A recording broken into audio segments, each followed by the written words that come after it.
Hello and welcome to Joy News at 6.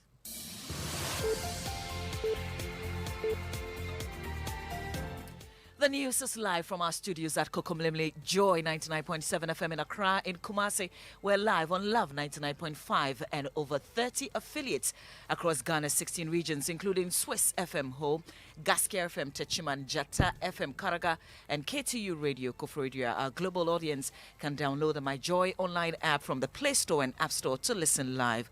Coming up, Komfo Anokye Teaching Hospital CEO cited in an alleged misapplication of COVID-19 donations to the facility. We hear from an accountant at the hospital who's petitioned Shrash to investigate the allegations. I am offering my head on the chomping block. The medical director gave our official vehicle, one of the luxurious vehicles, to his wife. Former UN representative of the Secretary General for West Africa, Dr. Mohamed Ibn Chambers, pushed for a review of ECOWAS protocols to compel heads of states comply with democratic tenets, arguing the recent wave of military takeovers across the sub-region is self-inflicted. The reviewed protocol will come up with additional instruments in its toolbox to address such emerging threats to democracy and its tenets, but And also coming up, Deputy Majority Leader apologizes for sharing misleading picture about tidal wave in Keta, attributing it to sun winning. To the extent that I had relied on the publication, and as we speak, the source itself has pulled it down. And later in business, banks wrote off 1.37 billion cedis as bad debt in August this year. But growth of loan losses slow. We hear from the Banking Sector Development Report. Plus, your one-stop shop or all things housing events arrives in the Garden City. We hear from an expert from the Center for Settlement Studies at the KNUST who's concerned about the housing deficit as the event is launched. My name is Mama V. Owusu-Abuaji. Thanks for choosing us. We are your home of independent, fearless, and credible journalism.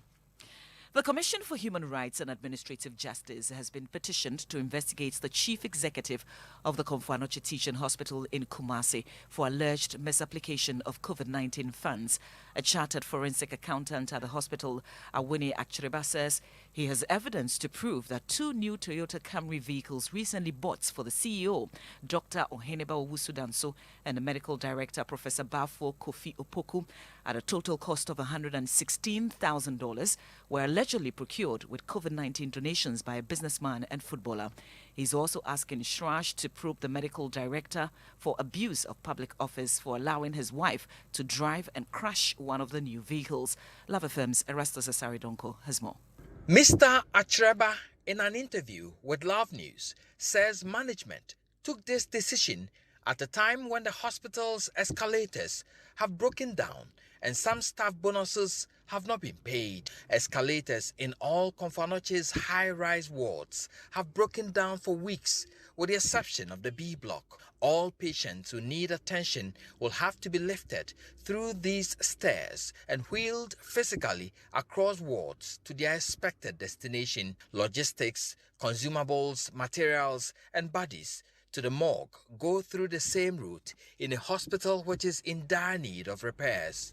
It is against this background that Awuni Achireba is questioning the procurement of 2 luxurious vehicles for Komfo Anokye Teaching Hospital's Chief Executive Officer and Medical Director. We were told in the performance review by the Chief Executive that all directorates of the hospital have incurred losses.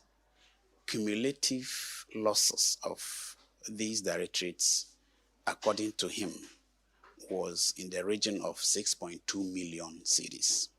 If we were in such a difficulty, where else did they get the money to buy those vehicles, if not the COVID funds? Mr. Achireba says he is willing to support a Shraj investigation with evidence to prove these vehicles were bought with COVID-19 donations to the hospital. I am offering my head on the chomping block. They can chomp my head for this. The medical director gave our official vehicle, one of the luxurious vehicles, to his wife, and the wife got an accident with it. I feel that constitutes an abuse of public office, it also constitutes a betrayal of the trust of the public. Management of Komfo will not immediately comment on the petition. A management source, however, told Love News the allegations are false. Erastus Asari Donko with that report. Lawyer for Member of Parliament for Medina, Victor Adawudu, says his client is still on parliamentary duties abroad and may not make an appearance in court today to respond to charges preferred against him by the police. The police charged Mr. Francis Xavier Susu with causing damage to public property during a protest he led last month. The MP was expected to appear before the court on November 8 to answer to the charges, but he was absent. But his lawyer says he will be represented in court today. If he comes, why not? We'll be in court. Whether he's in or not, we'll be in court. As far as the court says, we should be in court tomorrow. Whether he's in or not, we will be in court. You see, when you want to arrest somebody, there must be a reasonable and probable cause. You just don't go to arrest the person and now start fishing for evidence. Victor Kojoga Adawudu is lawyer for Member of Parliament for Medina. Now, the Ghana Private Road Transport Union, the GPRTU, says it will be unfortunate and insensitive for government to increase road tolls in the 2022 budget. Joy News sources have indicated that road tolls will be significantly increased by around 120% in the budget set to be presented tomorrow, with government also likely to increase some levies on petroleum products. But the GPRTU, who have already called for a removal of some taxes on petroleum products, are kicking against this plan.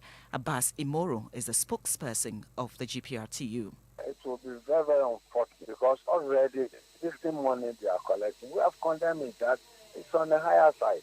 And we even came with free consultation. We told them, look, abolish all the road toll.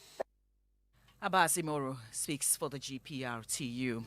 Now, there's a push for a review of the ECOWAS protocols to apply stiffer sanctions on heads of states in breach of their constitution and also compelling them to fully comply with democratic tenets. The call, made by former UN representative of the Secretary General for West Africa, Dr. Mohamed Ibn Chambers, seeks to cure the recent wave of military takeovers across the sub-region. His warning of dire consequences on the security and political stability in the sub-region if the situation is not checked. He's been speaking at a consultative meeting to review the states of democracy and governance in the ECOWAS region.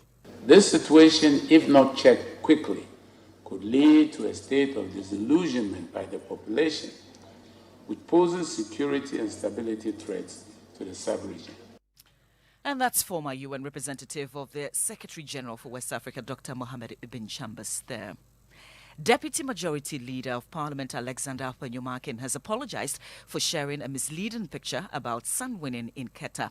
The MP had showed a picture of sun winning at a beach and claimed that was the cause of the recent tidal waves in the Volta region, leading to near fisticuffs in Parliament.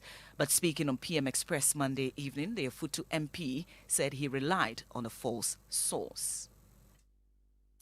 Now, your one-stop shop of all things housing is coming up in the Garden City. The Kumasi edition of the event was launched yesterday with some exhibitors promising exciting discount for patrons. The Love Inshira FM Habitat Fair 2021, headlined by DBS Industries, will attract some of Ghana's real estate companies and other industry players, introducing their product and services to potential customers. It is themed home ownership to build or to buy and will come off between November 26 and 28, 2021 at the Kumasi City Mall. Here's Kwesi Deborah with more.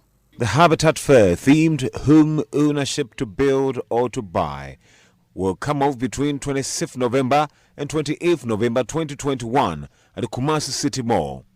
Speaking at the launch, Professor Divya Haji of the Center for Settlement Studies, KNUST, reviewed the country has an alarming housing deficit. One data is talking about 3.5 million housing deficit as at this year. What the government can do is to come in and support the private sector to make sure that we can upscale housing delivery in this country.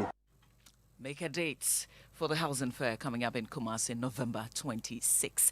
And that's it for the news. At 6, our top headline, the Zar Komfo Anokye Teaching Hospital CEO cited in an alleged misapplication of COVID-19 donations to the facility. We heard from an accountant at the hospital who's petitioned Shraj to investigate the allegations. There's more news on myjoyonline.com. My name is Mama Vioswabwaji. Thanks for your company.